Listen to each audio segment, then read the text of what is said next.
नमस्कार दोस्तों, आपका हमारी यूट्यूब चैनल धार्मिक कथाएं और कहानियाँ में स्वागत है। आज मैं आपको श्री सत्यनारायण भगवान की व्रत कथा सुनाऊंगी।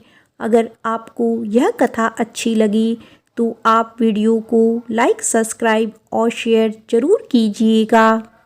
आइए सुनते हैं सत्यनारायण भगवान की व्रत कथा का प्रथम अध्याय। प्रेम से बोलो सत्यनारायण भगवान की जय। बहुत समय पहले की बात है। सर्वशास्त्र ज्ञाता श्री सूत जी ने हजारों की संख्या में ऋषि मुनिगण मिलने पहुँचे। वहाँ पहुंचकर सभी मुनियों ने सूत जी को नमन किया और पूछा, हे परमपिता, कलयुग के समय में ईश्वर की भक्ति के लिए मनुष्यों को क्या करना होगा? कलयुग में उन्हें मोक्ष की प्राप्ति कैसे होगी? हे प्रभु, कृपया आप मुझे किसी ऐसे तप के बारे में बताइए जिसे करने से मन की मुराद पूरी होने के साथ ही पुण्य की प्राप्ति हो जाए। ऋषियों की बात सुनने के बाद सूत जी बोले, हे मुनिगण, आप सभी ने मनुष्यों के हित के बारे में एक अच्छा सवाल किया है। मैं आप सभी को एक ऐसे व्रत के बारे में बताऊंगा जिसके बारे में खुद लक्ष्मीपति ने नारद मुनि को बताया था। आप सभी इस व्रत को ध्यानपूर्वक सुने। एक बार नारद मुनि दूसरों के हित के अभिलाषा के लिए कई लोकों के भ्रमण पर निकले। इस भ्रमण के दौरान घूमते घूमते एक दिन वह मृत्युलोक यानी धरती पहुँचे, जहाँ नारद मुनि ने देखा कि सभी मनुष्य अपने कर्मों का फल भोग रहे हैं। इसके कारण सभी दुखी से पीड़ित हैं। यह देख उनके मन में एक सवाल आया कि ऐसा कौन सा उपाय निकाला जाए जिसका पालन करने से मनुष्यों के दुखों का अंत किया जा सके। अपने इस सवाल को लेकर नारद मुनि विष्णु लोक पहुँच गए। वहाँ उन्होंने भगवान नारायण की आराधना की। प्रार्थना करते हुए नारद मुनि बोले, हे प्रभु, आप तो सर्वशक्तिशाली हैं, आपका कोई अंत नहीं है। आप सभी भक्तों के कष्ट को दूर करते हैं। आपको मेरा प्रणाम है। नारद मुनि की यह बातें सुनकर भगवान विष्णु प्रकट हुए और कहा, हे नारद मुनि, आपके मन में ऐसा कौन सा सवाल है जिसके लिए आप यहाँ पधारे हैं? परमपिता विष्णु की बात सुनकर नारद मुनि बोले, प्रभु, मृत्युलोक में मनुष्य अपने कर्मों के दुख झेल रहे हैं। भगवान, आप अगर मुझ पर तनिक भी दया करते हैं तो कृपया करके मुझे बताइए कि मानव ऐसा कौन से काम करे जिससे उन्हें इस दुख से मुक्ति मिल सके। विष्णु भगवान ने जवाब में कहा, हे मुनि, मानव जाति की भलाई के लिए आपने एक अच्छा सवाल किया है। मैं आपको वह बात बताऊंगा जिसका पालन करने से मनुष्यों का मोह से नाता छूट सकता है। इतना कहने के बाद भगवान विष्णु ने व्रत के बारे में बताना शुरू किया। उन्होंने कहा, स्वर्ग और मृत्यु दोनों लोकों में एक ऐसा व्रत है जिसके करने से पुण्य की प्राप्ति हो सकती है। उस व्रत का नाम है श्री सत्यनारायण भगवान की पूजा। इस व्रत को पूरी विधि विधान से जो भी करेगा उसे सुख और मोक्ष की प्राप्ति होगी। विष्णु भगवान से इस व्रत के बारे में सुनते ही नारद मुनि ने फिर पूछा, हे ईश्वर, इस व्रत को करने से कौन सा फल मिलेगा और इसे करने की विधि क्या है? इस व्रत को सबसे पहले किसके द्वारा किया गया था और इस व्रत को किस दिन करना शुभ होगा? प्रभु, आप इन सभी सवालों के जवाब दें। नारद के सवालों का जवाब देते हुए भगवान विष्णु कहते हैं, दुखों को दूर करने वाले इस व्रत को करना बहुत आसान है। इसको करने के लिए मनुष्यों को पूरी भक्ति से शाम के समय ब्राह्मणों के साथ श्री सत्यनारायण भगवान की पूजा करनी होगी। इसके लिए सबसे पहले भोग तैयार होगा। भोग के लिए दूध, केला, घी और गेहूं के आटे को 1/4 भाग लेना होगा। गेहूं नहीं है तो उसकी जगह साठी के आटे का प्रयोग किया जा सकता है। फिर शक्कर और गुड़ सहित सभी खाने योग्य पदार्थों को मिलाकर भगवान को भोग लगाना होगा। व्रत रखने वाले को भजन कीर्तन का आयोजन करना होगा। भक्ति में लीन होकर भगवान सत्यनारायण की अर्चना करनी होगी। इसके बाद व्रत रखने वाले को ब्राह्मणों और सभी परिजनों को भोजन कराना चाहिए। इसके बाद व्रत रखने वाला खुद भोजन करेगा। इस तरह पूरी विधि के साथ सत्यनारायण भगवान की पूजा करने से मनुष्यों की हर इच्छा पूरी हो सकती है। साथ ही यह कलयुग में मोक्ष प्राप्त करने का एकमात्र सरल उपाय है। इस तरह श्री सत्यनारायण कथा का पहला अध्याय पूरा होता है। प्रेम से बोलो श्री सत्यनारायण भगवान की जय। श्री सत्यनारायण व्रत कथा का द्वितीय अध्याय।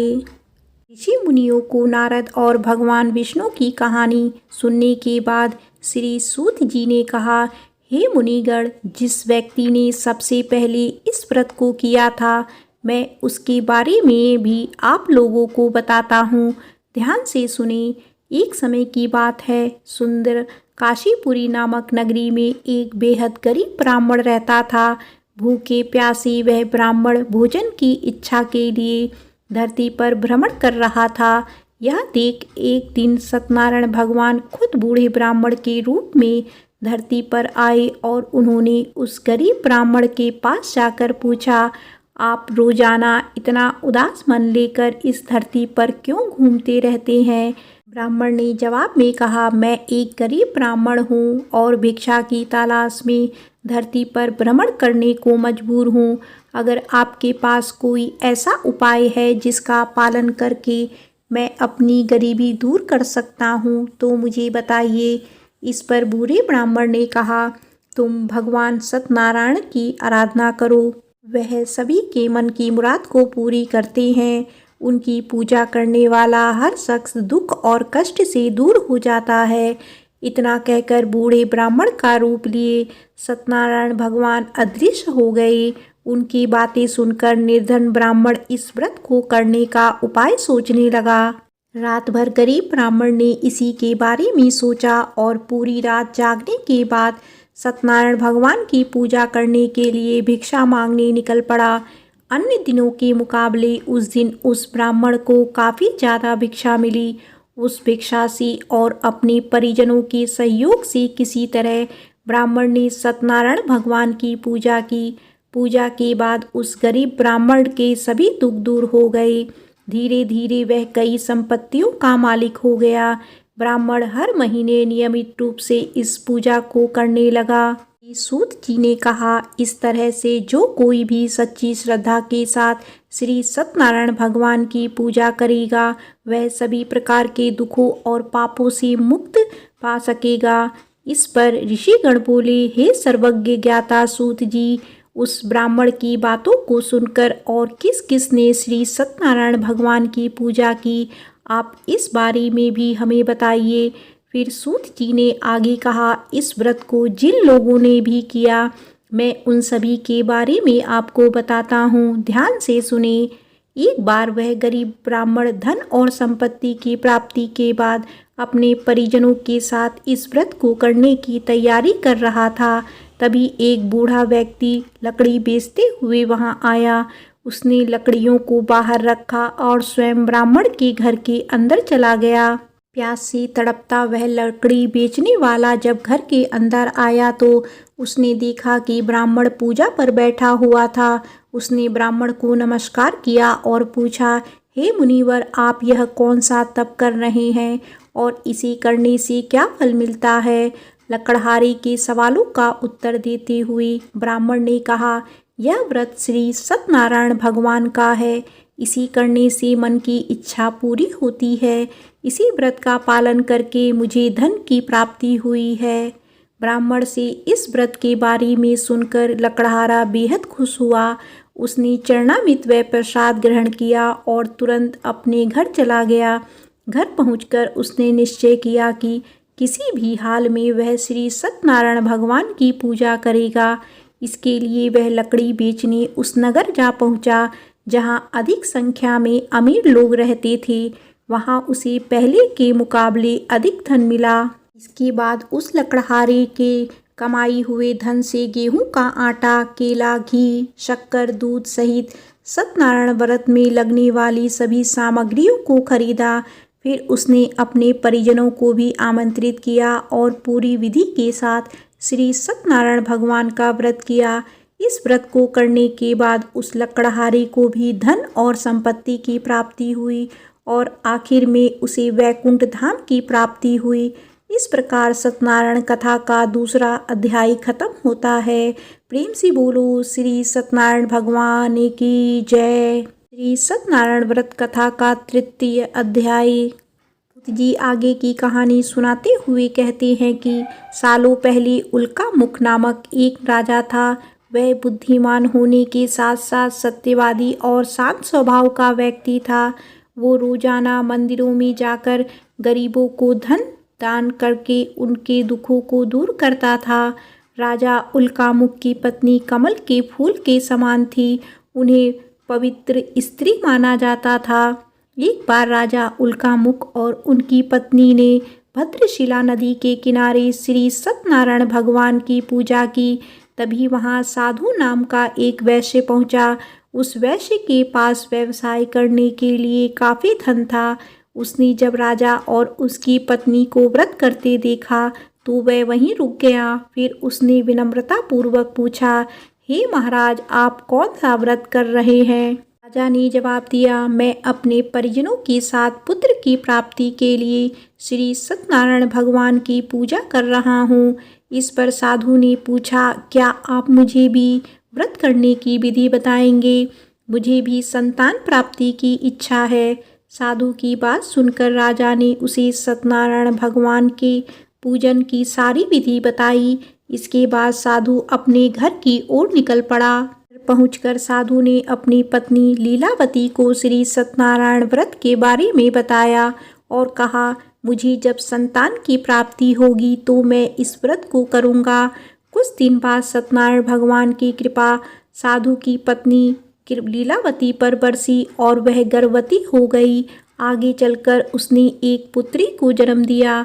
लीलावती की पुत्री कब बड़ी हो गई यह पता ही नहीं चला। उसके माता पिता ने उसका नाम कलावती रखा था। कुछ दिन बीतने के बाद कलावती की माता ने साधु को उसका वचन याद दिलाया।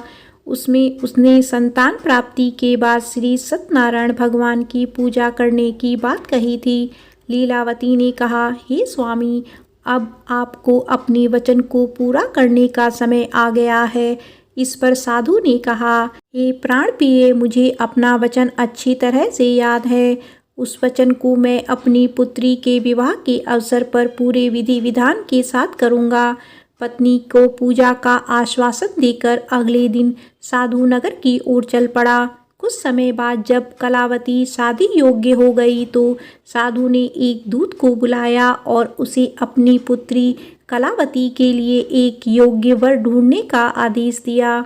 साधु का आदेश पाकर दूत कंचन नगर की ओर गया और वहां से एक योग्य वर लेकर आया।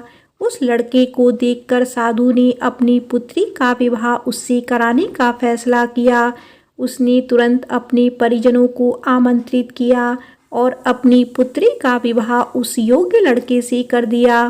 शादी के दौरान भी साधु ने श्री सत्यनारायण भगवान की पूजा नहीं की। साधु का यह रवैया देखकर श्री सत्यनारायण भगवान गुस्से में आ गए और उन्होंने साधु को अभिशाप दिया कि उसके जीवन से सब सुख समृद्धि दूर हो जाएगी। इधर अपने कार्यों में व्यस्त साधु अपने दामाद के साथ चंद्रकेतु राजा के नगर में व्यापार करने पहुंचा। तभी एक दिन अचानक एक चोर चंद्रकेतु राजा का धन चुराकर भागते भागते उसी साधु की दुकान पर जा पहुंचा। यहाँ सिपाहियों को अपने पीछे आते देख चोर ने छुपाया हुआ धन साधु की दुकान में छुपा दिया। राजा के सिपाही जब वहां पहुंचे तो उन्हें राजा का धन साधु और उसके जमाई के पास दिखा। उन्होंने तुरंत दोनों को बंदी बनाया और उन्हें राजा के पास ले गए। सिपाहियों ने राजा से कहा, महाराज, हमने दोनों चोरों को सामान के साथ पकड़ लिया है।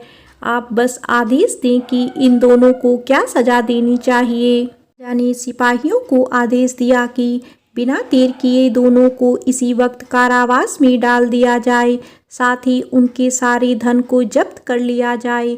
दूसरी तरफ साधु की पत्नी भी दुखी थी। उसके घर में जो कुछ सामान था उसे चोर ले गए थे। एक दिन साधु की बेटी कलावती भूख प्यास से तड़पती हुई भोजन की तलाश में एक ब्राह्मण के घर पहुंची। वहां उसने श्री सत्यनारायण का व्रत होते हुए देखा। फिर उसने भी उस ब्राह्मण से सत्यनारायण भगवान की कथा सुनी। इसके बाद प्रसाद ग्रहण करके अपने घर चली गई। घर पहुंचते ही कलावती की माँ ने उससे पूछा, बेटी तुम अब तक कहाँ थी और तुम्हारे मन में क्या उथल पुथल हो रही है। इस पर कलावती ने अपनी माँ से कहा, हे माता, मैं अभी अभी एक ब्राह्मण के घर से आ रही हूँ। वहाँ मैंने श्री सत्यनारायण भगवान की कथा सुनी। अपनी पुत्री की बातों को सुनने के बाद लीलावती ने भी सत्यनारायण भगवान की पूजा की तैयारी शुरू कर दी। फिर उसने अपने परिजनों को बुलाया और पूरी विधि विधान के साथ सत्यनारायण भगवान की पूजा की। साथ ही लीलावती ने भगवान से अपने पापों के लिए माफ़ी मांगी और अपने पति और जमाई को रिहा करने की प्रार्थना भी की। लीलावती के इस कार्य से श्री सत्यनारायण भगवान प्रसन्न हुए। उन्होंने राजा चंद्रकेतु को सपने में दर्शन दिए और कहा, हे राजन, तुमने जिसे बंदी बनाकर रखा है उसे तुरंत रिहा कर दो और उसकी धन संपत्ति भी लौटा दो। अगर तुमने ऐसा नहीं किया तो तुम्हें भी मैं धन और संतान के सुख से वंचित कर दूंगा। अगली सुबह राजा ने दरबार में अपने सपने के बारे में बताया और सिपाहियों को दोनों कैदियों को सभा में लाने के लिए कहा। इसके बाद सिपाही साधु और उसके जमाई को लेकर दरबार पहुँचे, जहाँ दोनों ने राजा को प्रणाम किया। इसके बाद राजा ने उनसे कहा, हमें गलतफहमी हो गई थी, अब वो दूर हो गई है, इसीलिए हम आप लोगों को पूरे सम्मान और धन दौलत के साथ छोड़ रहे हैं। इतना कहकर सूत जी ने श्री सत्यनारायण कथा का 3रा अध्याय पूरा किया। प्रेम से बोलो श्री सत्यनारायण भगवान की जय। श्री सत्यनारायण व्रत कथा का 4th अध्याय। सर्वशास्त्र ज्ञाता सूत जी ऋषियों और मुनियों को आगे की कहानी सुनाते हुए कहते हैं, राजा की आज्ञा के बाद वो साधु अपने दामाद के साथ घर की तरफ निकल पड़ा। कुछ दूर जाने के बाद रास्ते में उसे एक व्यक्ति मिला जो डंडे के सहारे चल रहा था। वो व्यक्ति असल में खुद सत्यनारायण भगवान जी ही थे। उन्होंने उनसे पूछा, हे साधु, तुम्हारी नौका में क्या है। यह सुनकर वैश्य हंस पड़ा और अभिमान भरे स्वर में उसने कहा, हे सज्जन, आप मुझसे यह प्रश्न क्यों कर रहे हो। कहीं आपको मुझसे धन लेने की इच्छा तो नहीं है। अगर ऐसा है तो मैं बता दूं कि मेरी नाव में तो आपको केवल बेल और पत्ते ही मिलेंगे। वैश्य की इस कठोर बोली को सुनकर भगवान ने कहा, ईश्वर करे तुम्हारी वाणी सच हो जाए। ऐसा कहकर वे कुछ दूर समुद्र किनारे जाकर बैठ गए। अब उस वैश्य साधु ने जब अपनी नाव की ओर देखा तो वह दंग रह गया। उसकी नाव में रखे सारे वस्त्र और आभूषण बेल और पत्तों में बदल गए। यह देख वैश्य बेहोश हो गया। कुछ समय बाद जब उसे होश आया तो वह बहुत दुखी हो गया। तभी वैश्य के दामाद ने कहा, पिताजी, आप चिंतित ना हो, यह सब उसी व्यक्ति के अभिशाप की वजह से हुआ है। हमें बिना देर किए उनके चरणों में गिरकर माफ़ी मांग लेनी चाहिए, तभी जाकर हमारा यह दुख दूर हो सकेगा। अपनी जमाई की बात मानकर वैश्य उस व्यक्ति के पास जा पहुंचा और विनम्र स्वर में बोला, मेरे अपराध के लिए मुझे क्षमा कर दो। इतना कहकर वैश्य जोर जोर से रोने लगा।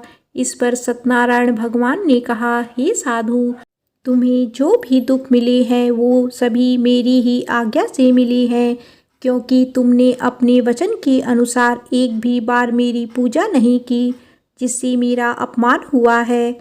इस पर वैश्य ने कहा, हे भगवान, आप तो सर्वशक्तिशाली हैं। आपके रूपों को कोई देवता भी नहीं पहचान पाते, तो भला मैं आपको कैसे पहचान पाता। अब मैं समझ गया हूँ और अपनी भूल को सुधारने के लिए मैं आपका व्रत जरूर करूँगा। आप कृपया करके मुझे माफ़ कर दें और मेरा धन मुझे लौटा दें। साधु की बात सुनकर भगवान सत्यनारायण खुश हुए और उसे आशीर्वाद देकर ओझल हो गए। इसके बाद वैश्य अपनी जमाई के साथ नाव की ओर लौटा। वहां पहुंचते ही उसने देखा कि उसकी नाव में पहले की तरह धन भरा हुआ था।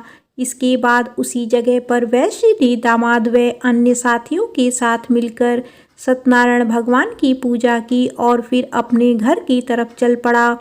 वैश्य जब अपनी जमाई के साथ नगर के पास पहुंचा तो उसने एक दूत के माध्यम से अपने और दामाद के वापस आने की सूचना पत्नी को भिजवाई।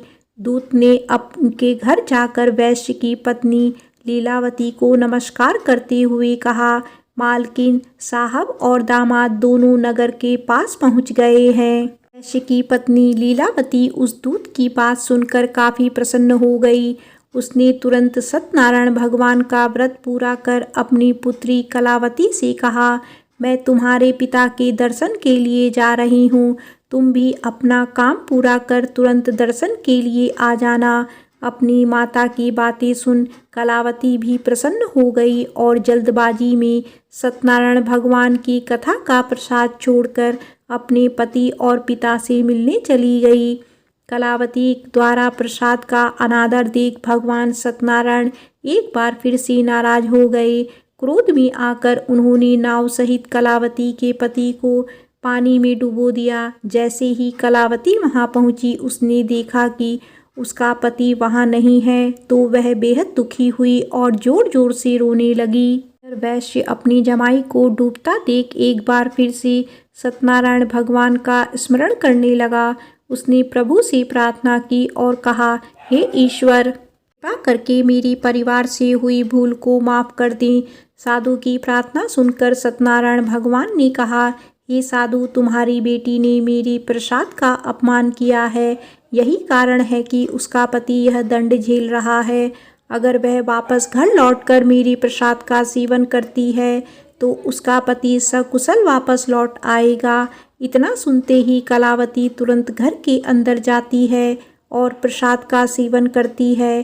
प्रसाद खाने के बाद जब कलावती दोबारा अपने घर के बाहर आई, अपने पति को सही सलामत पाया।